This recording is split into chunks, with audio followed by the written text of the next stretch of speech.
All right, so what did we say? The Jewish people are compared to the moon. And we see in the blessing of the moon, which we bless, I'm just looking to see where we are. The blessing of the moon, which we bless once a month, we say, you Jewish people, we are compared to the moon. So the Rebbe says, well, we should be compared to the full moon. That's like King Solomon when he built the Holy Temple. It's like the moon was full. And no, it's not so. When do we say that the Jewish people are compared to the moon? When I'm just looking to see where we finished off last time. When did we say the Jewish people are compared to the moon? On the beginning of the month, when the moon is just a sliver. Well, that's not very impressive. Let me just see. Here it is where we are. 1 minute. Yeah, 77. Okay, good. I see where we are. Yeah, that's okay. Here we are. So he said, because the whole novelty of the Jewish people is birth. The whole message of the Jewish people is birth. What is birth? Birth is basically something from nothing. Light that comes from darkness. Sweetness that comes from bitterness. There was no sweetness. There was no light. Suddenly, all of a sudden, it comes light, good. That's the whole novelty of the Jewish people. To bring this about in everything, every human being, and also in the world itself. Renewal, to reveal the good, which is and even a little sliver of good is infinitely better than no good at all. And so therefore the full moon, that's just taking this little sliver of good and increasing it, which that's a wonderful thing, but it's not a miracle in comparison to taking nothing and making it into something. So that's what it means, rebirth. And that says the Rebbe, we can see that every morning. Every morning when you wake up, so the first instant that you wake up, you're not aware of yourself. You're not aware, you're just aware, I'm awake. It's not even that I'm awake. You're just aware of awake. There's a world. And the Jewish people especially celebrate this every morning with a small prayer that we say, Mode ani lefanecha. Grateful am I to you, God. And the Rebbe said that's already an expression of the essence of your soul, an expression of godliness. But what is godliness itself? When you wake up, before you even express anything. It says that's waking up, that's the new moon. That's the Jewish people. Something brand new you would never expect. Like a person, let's say that he's born blind, and he's born in an institution where everybody's blind, and he doesn't know there's such a thing as seeing. He doesn't know there is such a thing. And all of a sudden, he's given the power to see. He sees. He doesn't know what to do. He doesn't know how to talk. He's got language for colors and for shapes and for this. Doesn't, maybe for shapes, yeah, but never. And seeing people, this is beautiful. Oh, sees things are beautiful. Look at this, a beautiful flower. He sees his mother, his father, his friend. Oh, it's so beautiful. And things he never thought before. That's the idea of what the Jewish people are supposed to be. That's the idea of Moshiach, is going to open up new awareness of the goodness of God. It says there's going to be a new world, a new Torah. What do you mean a new Torah? It'll be the same Torah. We'll just see the goodness of it. Al pi amor. That's what we're waiting for Moshiach. That's what Moshiach is supposed to do, to show us how beautiful and good the physical world is, how beautiful and good we are. Every human being. Al pi amor, like we said before, Yishla Ba'ir, we can also explain Tochen HaChidush, the whole novelty of the Geula Mitit Vashlema, the true redemption by means of David Malka Mashiach, that the Jewish people are going to be renewed like it says, like the birth of the moon, not like the full moon. The whole novelty of the moon, the whole novelty of the moon being new, the first sliver of the moon, in regarding to a full moon, is that when the moon is full, then this is regarding to the light of the moon. Namely, that from day to day, the light gets bigger and greater, which is not the case when the moon is born, the first second of the moon. This is not just the light of the moon. Molet Alavana, this is not so much regarding the light, because there's not so much light there, not impressed. And it's just beginning to shine. But it's showing that there is a moon. Etzem Lamaila Migiluyim. There's an essence, a source of this light. That after the concealment and the moment before the moon is revealed, mitchadesh, it becomes mitchadeshet, it becomes renewed, umitgale, and revealed, metziuto shalavana, the fact that there is such a thing as the moon. I know, like when they go out and they bless the moon, the people have different times when they bless the moon, but they bless the moon. A lot of times you go outside and everybody says, "Where is the moon?" You have to look and see, right? If it's a cloudy day, or sometimes the moon is just so small, the sliver, it's such a small sliver of moon that you almost can't see it. You know, if you're standing in a place where there's lights or something, you have to go to a place. Where's the moon? In other words, the main thing is not the light. The main thing is the fact that you can see the moon, where the moon is, not where the light is. This is above any revelations. This is drawn down, and it comes actually through the light of the moon. Every single day it becomes fuller and fuller. So it's the light that becomes more and more full. But the existence of the moon itself, which is the source that's reflecting the light, right? The source itself, that's revealed on the first day. That's revealed that there is such a thing. That's the first day. When we say moving, so now we can understand that the main novelty of the future redemption that we're waiting for any second that's supposed to be, and that for some reason it hasn't come, the future complete redemption, this is expressed by the first instant that the moon is born. Then, that's when the moon was revealed. Same thing as the Jewish people. The Jewish people, they are going to be renewed like the moon. What does it mean? The Etzem Mesius, just the fact that a person is Jewish. Etzem and Neshama, the essence of the soul. And like I told you, this is really happening in Israel now. And it's especially happening with the soldiers. It's especially happening with the soldiers. There's something like 500,000 soldiers out there, about 500,000, something like that, soldiers. And all of them, I mean, you can't believe it, what's going on. I mean, I personally am just amazed. And you just see that the whole attitude of everybody is one of, we're Jews and that we're God's people. We're God's people. What does that mean? I said, we don't know. We don't know what it means. But one thing is for sure, we're not them. We're not Hamas. And exactly the opposite. Hamas, they killed us because we're Jews. In other words, that's enough of a reason to go crazy. So those people, they went crazy for destruction. Well, we're going to go crazy for good. Right? They're going to go crazy for good. If you ask those people, the Hamas, why did you have to go and burn up babies together with their parents? Because we enjoy it. That's who we are. We enjoy it. Now you ask a Jew, why are you putting on tefillin? What do you do? I enjoy it.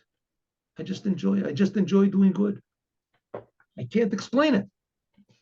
It doesn't make any sense.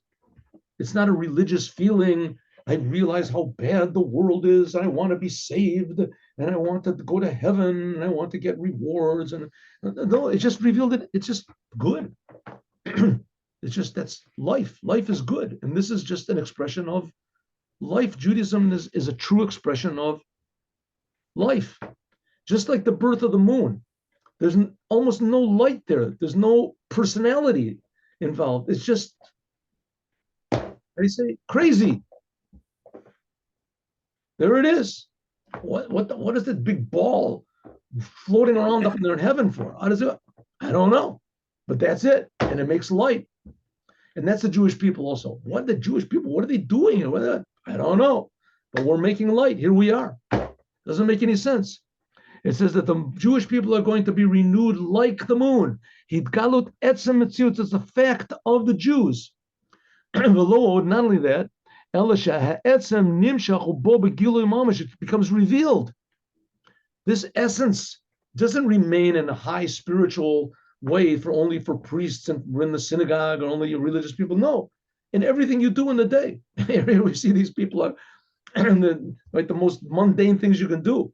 Right? They know how to shoot good and they know how to the hand-to-hand combat. They know how to do these things good. Why are they doing it? And it's just an expression of good. These people are just evil. We're just getting rid of evil. Hainu shagam b'dargas hagiluim. Also in these revelations, and even how God is revealed in the world, in the most mundane things, brushing your teeth, etc. Kishatosa ba'or lavana marega rishon from the first moment to the second moment until it finally gets filled. Nirgasha etzem, you can feel that the moon is the light of the moon is beautiful, but the moon itself is the source of it all. You feel the essence of it. The light is good, just like the aspects of the Jewish people is wonderful. The Jewish people are good musicians, and the Jewish people are good philosophers, and the Jewish people are good at mathematics, and they win all these Nobel Prizes. And the Jewish people are the example for the world. Those are all aspects of the Jewish people. The essence of the Jewish people is they're God's people. Just like the beginning of the moon. It just is there. Therefore, you can feel the essence, which is above any of the revelations, that in the future it says, the whole world will see, actually, in a revealed way, the true existence of what Jews are. Etzem, the essence, a neshama, the essence of the soul.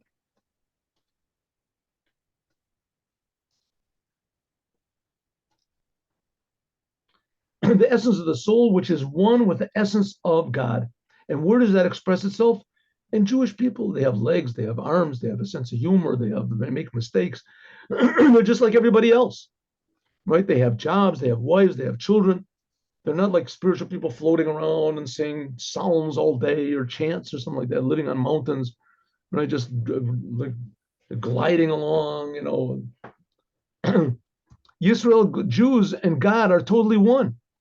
Kafisha Nimshach, like it is drawn down into all of the levels of the 5 level of aspects of the soul, the names of the soul, and all the powers of the soul, pleasure, will, intellect, emotions, thought, speech, action. It's all going to be permeated with one thing, the Creator. We feel that there's the Creator. And the Creator unites himself with the Jewish people. The Jewish people are different from the rest of the world. Something like the Holy Temple is different from any other building in the world, right? It's not particularly impressive, the Holy Temple. It's impressive once you know what's going on in there. But the fact of the matter is, as far as the architecture goes, it's not that special, not that big genius of a building, that all of a sudden there's all hanging, unusual shapes and architectural. Starts off with a little point and it goes up big, or the Leaning Tower of Pisa or something like that, that really, attracts your attention. It's just a building. But once you see this building is where God is revealed, you go there and you feel you're being created, that there's a Creator and he's creating you, that the whole world is one immense, wonderful, beautiful creation. You go in this building and you'll feel it. You'll see it. Oh, that's nice. That's a special building. That's a special building. The same thing as the Jewish people. The Jewish people, they reflect the Creator. Even more, they reveal the Creator. And they reveal it b'kol ramach avorav in all of his 240 limbs and his 635 blood vessels. And nikar, it'll be revealed in a revealed way that the Jews and God are totally one. And that's why people hate the Jews, because they hate God. There's other excuses, just like we said, that the moon has the light of the moon. So they hate the Jews because they're successful. They hate the Jews because they're clever. They hate the Jews because they don't do their job. Or they hate the Jews because they think they're superior, because the Torah says that they're the chosen people, or all these other reasons they have for hating the Jews. There are hundreds of them, because they have the land of Israel, because of this. And then they make up reasons. from the east. But the fact of the matter is that the reason that the essential reason why Judaism started. Hello, somebody has their thing on. Any information on their whereabouts, they offered them protection, even a reward, but this was their reaction. Robert. One second, somebody has to mute themselves. I'm sorry, I'm gonna have to mute someone. Robert, I am muting you, not because I don't like you. I do like you, but there's background noise. Oh, okay, good. And you can ask questions afterwards, 100%. I like questions, but let me just finish the class.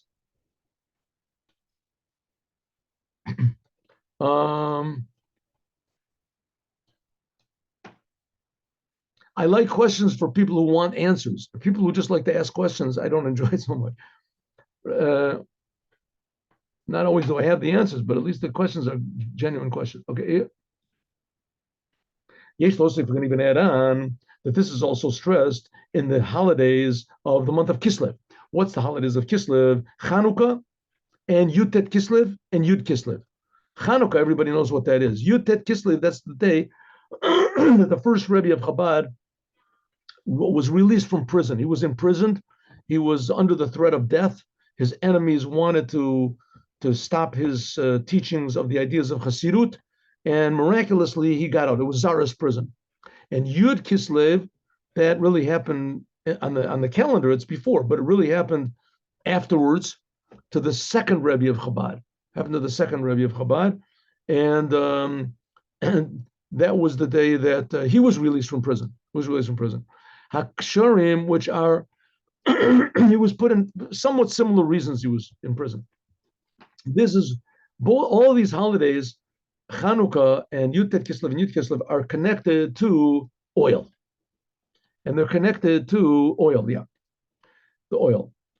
Chanukah, we know, is connected to oil. How is Yutet Kislev, when the Rebbes of Chabad were freed from prison, how is that connected to oil?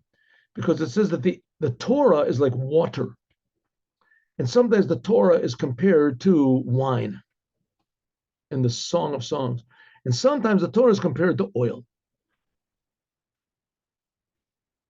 And that's three aspects of the Torah. Water of the Torah is how the Torah satisfies us. The Torah, it gives us answers about life. It gives us reason. It's logical. The Torah, it's wonderful. It's the wisdom of the rabbis. It's the wisdom of Moses, the wisdom of God, how it comes through Moses and through the rabbis. So it's satisfying, like water. Then that's one reason it's called water. Then there's Torah is called wine. Wine, that's the secrets of the Torah. It says when wine goes in, the secrets come out. But oil, that's called the secrets of the secrets. It's called the secrets of the secrets. And that's already the Judaism of the Torah. Non-Jews can also understand the secrets, but the Judaism of the Torah they can't get. The Judaism of the Torah, that's the pure godliness of the Torah. That's what's called the oil of the Torah that floats above everything, but on the other hand, it permeates everything. If you drip a little bit of oil on your garment, that just spreads out. So on the one hand, it spreads out through everything, and it's above everything. That's the oil of the Torah, and that was revealed on the 18th day, 19th day of Kislev. This is like 250 years ago, and Yud Kislev, which was a few years after that. Panimiyat the Torah, this is the inside of the Torah, which is Torah Chasidut. This is by Torah Chasidut is what it says, you can know God and you become God. What does it mean you know God and you become God? By understanding God, so more and more you become God. What does it mean you become God? You understand that God is above understanding. And you understand that your whole being is just a creation of God. So you flow with what you're supposed to do. You just act the way you're supposed to do, like your heart is healthy when it doesn't feel itself. By understanding more and more about godliness, so little by little, you lose your bad temper and you lose your egotism and you lose depression and you lose aggression and you lose addictions and you lose all these things. You become more godly. In other words, you become what God wants. This is the revelation of the essence of your mind of your soul, something like the preparation for knowing God, what is going to be in the future. It says that in the future, when Mashiach comes, it says, Lo ye'esa kol ha'olam kulo. This is the language of the Rambam, of Maimonides. It says, when Mashiach comes, the world will be filled with the awareness of God. Then the whole world will only be interested to know more about God. Eladat et Hashem bilavad. Like it says, Himala ords deas Hashem, the world will be filled with the knowledge of the awareness of God, like water covers the ocean. Alachas kama v'kama, much more so by the Jewish people. Kulam yadu oti, everyone knows me. He's galus the oti, everyone will know me. Not just that I am the creator, or that I am, God is the emanator, or God makes all the spiritual worlds, or how good God is, or how wise God is. And people will just feel the pure existence of God. That's the reality, and that God is good means that everything is good. The world is good. But the Torah tells us what to do with our urges, our emotions. Some urges are not good. I had just finished saying everything is good. Yeah, that's the good thing about an urge to kill, urge to steal. What's good about that? That you can resist it. You can overcome it. It gives you a challenge. That's the good of it. Makes you stronger, makes you who you are, gives you the ability to choose God, that you're not just like a robot. And that's what makes you human. So that's the benefit, that's the good which isn't bad. Yud.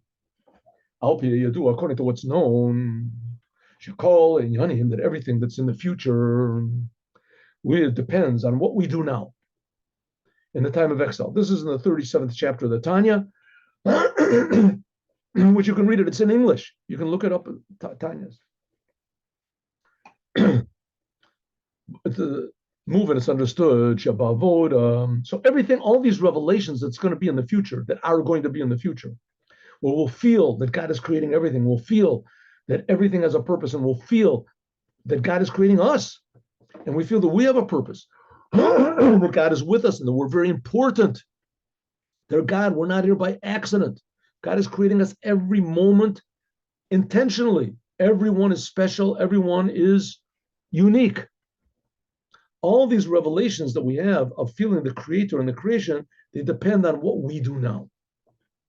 Movement, so it's understood. If you want to prepare yourself for the Geula Amitit, for the future redemption, right, where everyone will feel the truth, by means of the Mashiach, there has to be now doing the same thing now.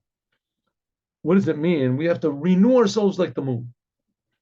The dugma is something like when the moon is brand new. We have to reveal what the essence of what a Jew is. Now the Rebbe is mostly speaking to Jews over here, right? When the Jews get it together, then the whole world will be together. But until that time, you see what we have. Etzem and Neshama, the essence of the soul, which is above even the level of Yechida, which we said Moshiach is basically the topic of Yechida. That's like the oil, and this is even higher than that. Okay. Bedugma is like the novelty of the birth of the moon. That this is the whole idea of the revelation of the essence of what a Jew is, not what the Jews can do or the aspects of the Jews, the personality of the Jews, the wisdom of the Jews. The Jews are good, they have a sense of humor, they're good, whatever it is, they're good dancers, who knows, whatever they are. Those are good things, those are wonderful things. But that's not the essence of a Jew. What's the essence of a Jew? The essence of the soul, which is above any levels, any description whatsoever. No safala. That's what we have to try to reveal now.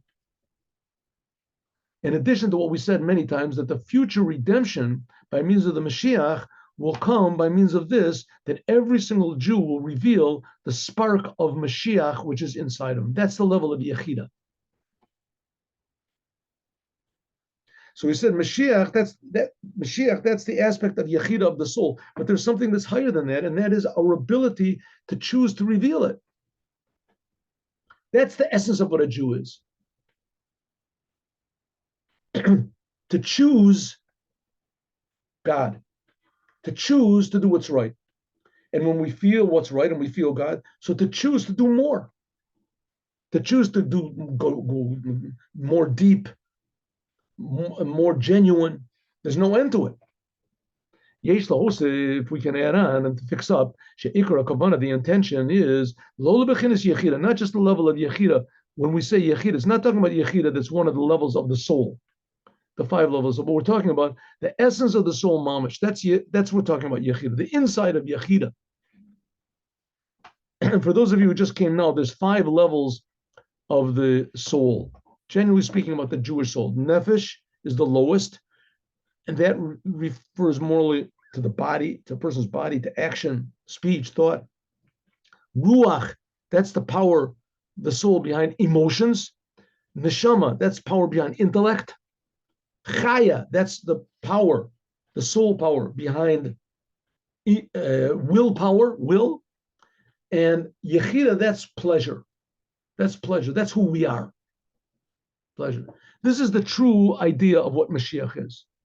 The spark of Moshiach in every single Jew, namely the etzem Yisrael shalamaylam b'chinas Yechida. That's the essence of the Jew, the essential pleasure that a Jew gets from serving God. That's what was revealed to Abraham at the Akedah. When Abraham took his son to sacrifice him, this was against, if Abraham would have been living now, back then it was the same thing. The news would have just made a party out of it.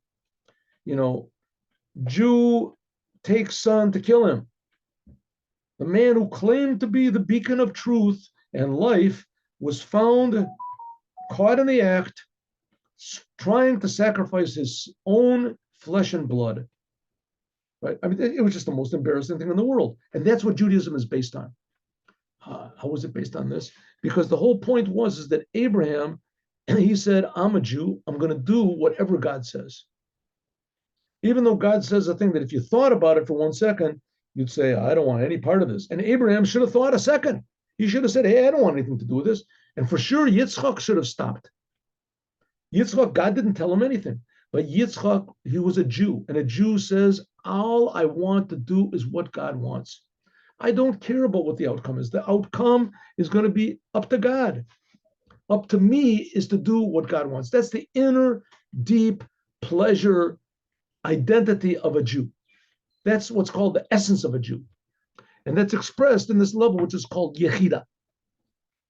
Yechida. We can even say that this even hints, but it says, Matzati David Avdi B'Shemen Kodshi Meshachti. It's one of the Psalms. Let's see what Psalm it is. Psalm is Psalm of 89. Psalm number 89. I found David, my servant, and I have anointed him with holy oil. Matzati, I found David, my servant, B'Shemen Kodshi, with holy oil, Meshachti, I anointed him. And that's God speaking. King David is just quoting God. Matzati, God said, I found King David. What does it mean? Matsui.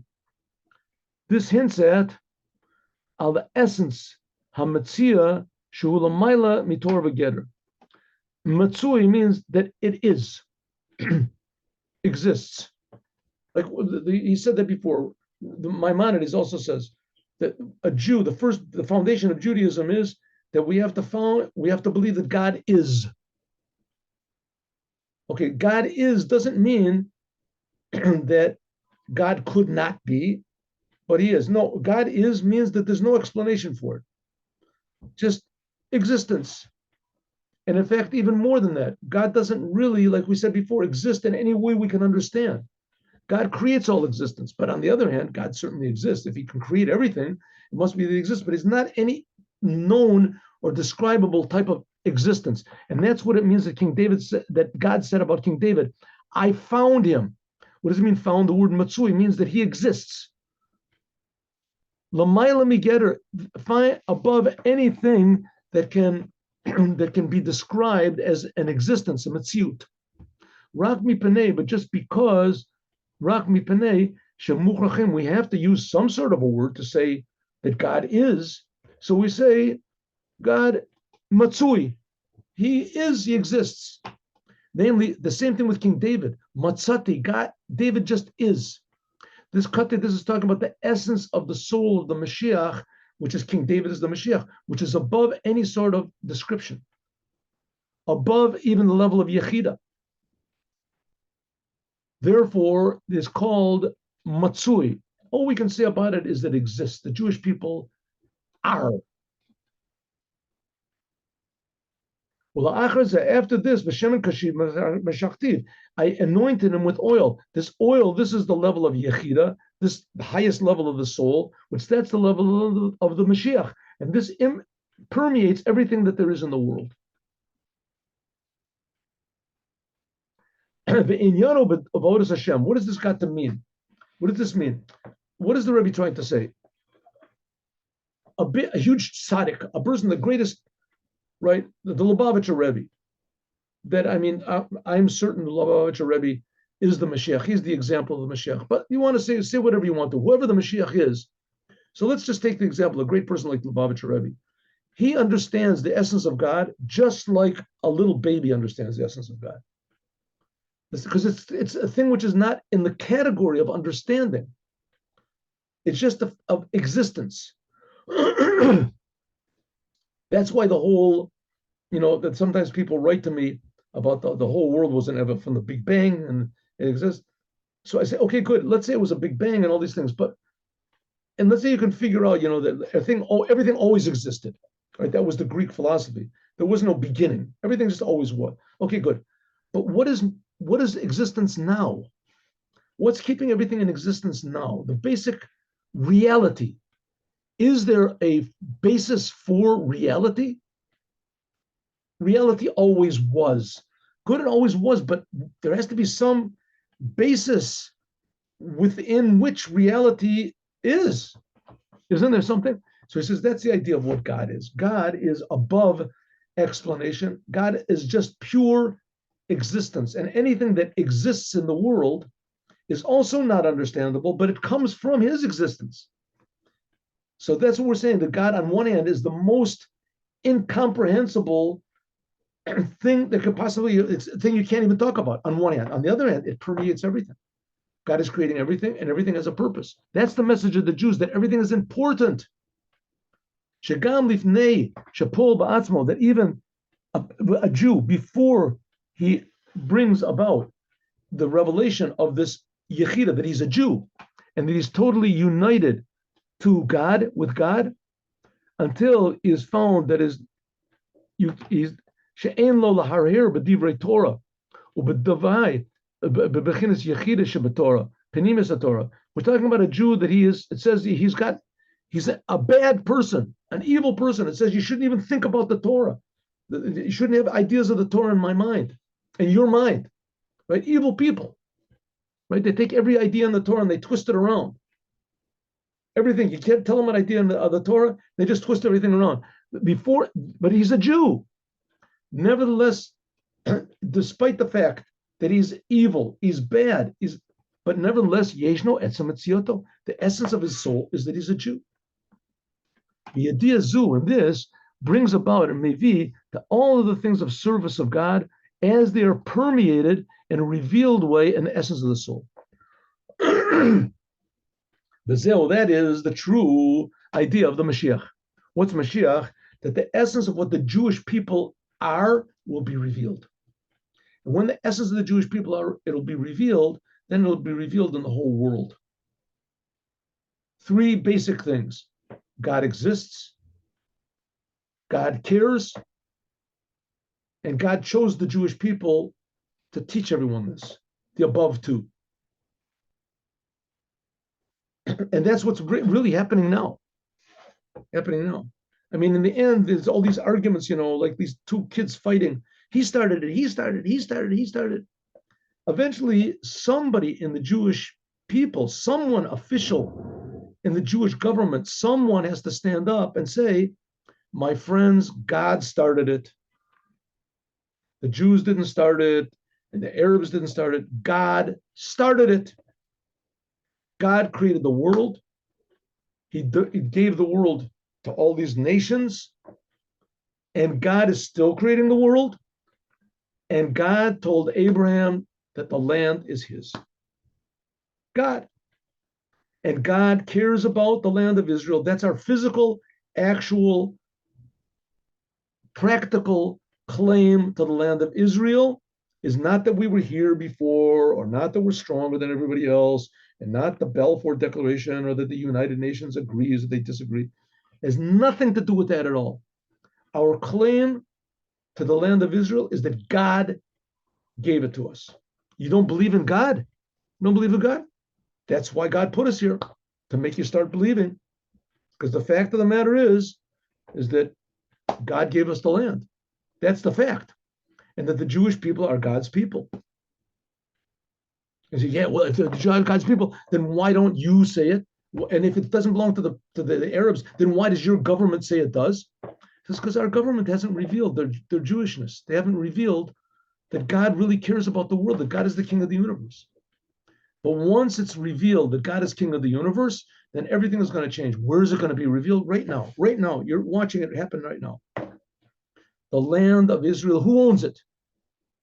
As soon as the Jews start saying, listen, my friends, want to know who owns it? God owns it. And God owns the whole world. And what proves it? Israel proves it.